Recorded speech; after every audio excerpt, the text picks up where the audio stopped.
Nice breeze, many had said. I had lived in a city where cool weather such as wind was uncommon. Because of this, most were rather accepting of it. Nobody took any sort of caution or notice as the wind began to make itself at home, making its light conditions more and more apparent. It had corrupted the city with its calm, relieving charm, turning its unfamiliar touch into a welcome pleasure. Once it had taken hold of the land, it began to take its real form. The wind had irritated us. The usual days of breeze had turned itself into a consistent pest. It would always blow objects over and carry away personal belongings with a tight tug.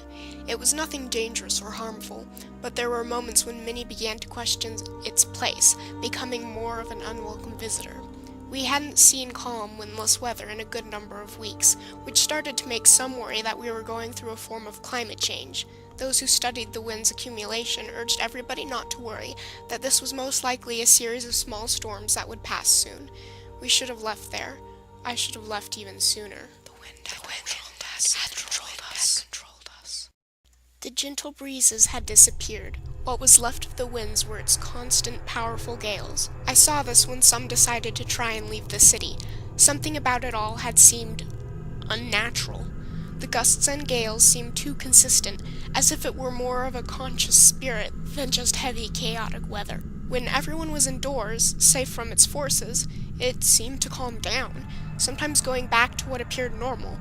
The moment when one would try to get out of town, the wind had returned, with power great enough to sometimes blow vehicles off the road. This kept many in fear. Weather channels and reporters urged everyone to stay in shelter, as it was beginning to look more like a hurricane of sorts. It still didn't seem right, even for a severe storm. The wind had scared us. The fear of the wind began with the experience of one man. He had weighed his car down, confident that it could resist the forces of the wind and make it out of the city safely. When all seemed to be calm, not a single breeze in the air, he ran for his vehicle. But before he could even reach the door, the wind had returned.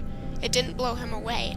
It more so began to cut his skin, as if one had dragged lines of blade across his arms, legs, and face. He managed to make it back indoors before his injuries got too serious. This was mentioned on the final news broadcast in the city, and then we had lost power. I got a message on the phone saying that rescue teams were on the way, that we would be saved as long as we stayed indoors. I wish that had been true. The wind had mutilated us. My mind and memory are scarred. I had nightmares from what I saw the next few days. I wasn't even sure if I could call it wind anymore. Many ran outside, believing it had vanished, only for it to return when they were left defenseless. It cut them to the bone. The wind didn't immediately disintegrate its victims, but instead killed them slowly. I watched as others attempted to run to shelter as their clothes, then skin, then muscles were stripped away from them for as long as a minute. Every last piece of flesh was ripped from their bones, until nothing was left but a bloody, dark red skeleton. I couldn't bear to watch their suffering anymore. I boarded my windows at that point, but I still heard the screams that would come and go at intervals, for days and nights. The wind had destroyed us. I had resorted to hiding, occasionally peeking outside through a slit in my boarded windows. I don't know if there were any others left in the city to look for. After others finally stopped trying to run, the wind had started to look for us.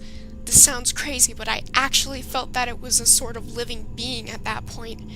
It began to make its way into homes and buildings. It would find one looking outside into the calm streets, and then it would move in, shattering the windows and cutting its victims like a knife. Since I had stopped looking out my windows, I don't think it ever saw me, but the screams of others had gone silent. The wind had left us. I had run out of options. I was running out of water and food, and wasn't sure if rescue was coming at all, or if it had been destroyed a while ago. I decided I was going to just step outside and let the forces of the wind take me, as death was going to be eventual. As I opened my door and stepped outside, I was greeted with an alarming calmness.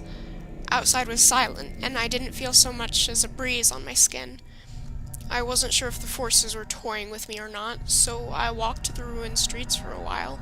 The streets were lined with broken glass, toppled cars, and scraped bones and skulls. There were sections of walls that were completely painted with blood. almost in an organized manner.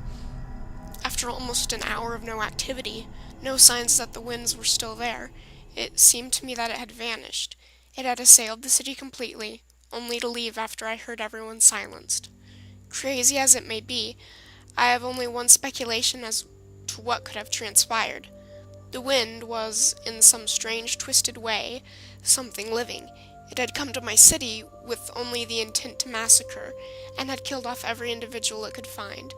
It never found me, so I suppose that makes me the lone survivor. I'm not joyful, though. I'm terrified, more so than before, all because of a single question. If this is a living creature, and it's finished its desires here, where has it gone to now?